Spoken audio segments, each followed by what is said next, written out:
Hi, my name is Mahua Gorthi. I'm an entrepreneur and I'm a human resources consultant and I'm a trainer by my profession. I'm also into the sustainability field and I'm very, very happy to be associated with the Future of Leadership Summit. And I wanted to share my journey very briefly with the audience here. So last 14 years I've been running this company which is into human resources, right? And things have been good by God's grace, but 2022 around September I was diagnosed with breast cancer.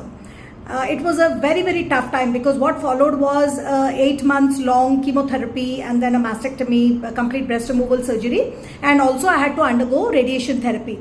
And at this point of time, actually to maintain the company, to run it as usual was a very, very big challenge. I say this because as a small and medium company, a mid-sized company, and being consultant oriented, that means the entire thing was very much dependent on me.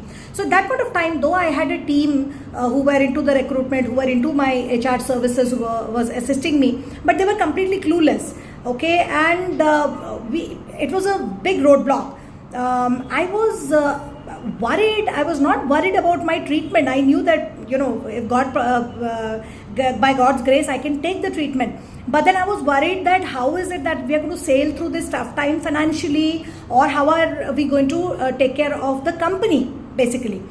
That point of time, I started discussing with my team, and I was very, very pleasantly surprised, when the teams understood, when my team leader, team manager, they understood the therapy that I was going through, and they empathized and they came out and they said, "Madam, you don't worry," and they completely took over, to cut a long story short, for the next 1.5 years, basically the team completely took over everything and they understood what I wanted. I had to communicate clearly, of course, but then they understood and they took forward the vision, So that gave me a perspective, and simultaneously at home, at my house, my son was 18-year-old at that point of time, my daughter was just 14-year-old, and my husband. These three people were completely dependent on me earlier. As it is, the mom is there, so she is taking care. But then the moment they understood about my health issue, my cancer treatment started, and the entire thing was taken over by my family. They said that you just focus about your health and you tell us, you let us know what exactly you require and we will take care of it. And absolutely that is exactly what happened. That actually made me think.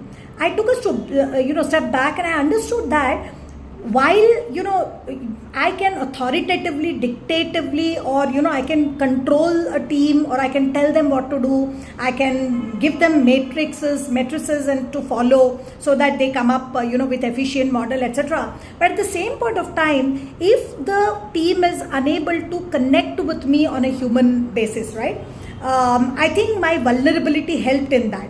So the team was able to connect with me on a very human perspective. They were able to empathize with me. So I think my leadership became much more powerful because of that.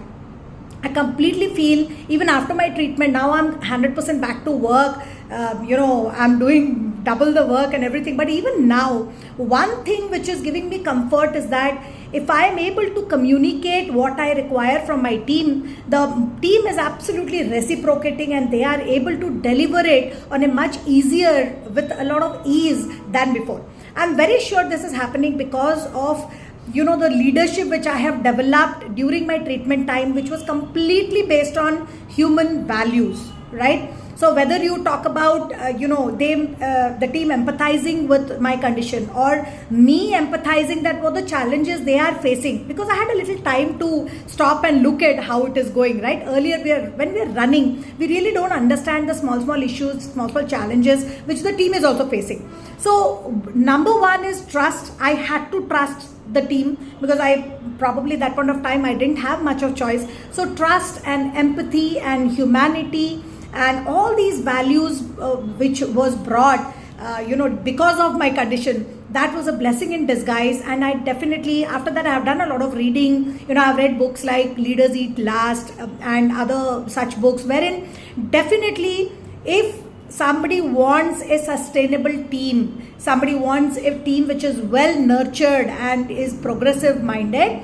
then definitely it has to be based on values. It has to be based on vulnerability. It has to be based on softer skills rather than, your authority, power, control, etc. These are not bad words. Again, I'm saying money, power, authority, these are all very good words. They are required. I mean, you need to use, those are tools for a leader, right? But at the same time, we should not forget that, what makes us a good leader is our values, right? So this is something I wanted to share. This is a story that, it has happened with me in a very recent past. So I wanted to share, very excited to share during the summit as well. And I also will definitely be talking about, the challenges which a leader faces when, trying to implement these values.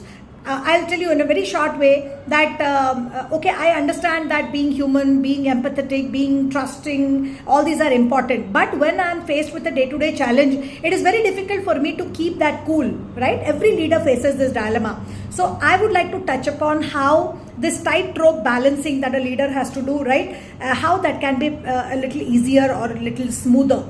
So looking forward to, discussing about, sharing more about my story in the Future of Leadership Summit. And just one thing to wind up the whole conversation, I would like to say that for a leader, it is important to have the patience which the team will take time, because it's the leader's vision.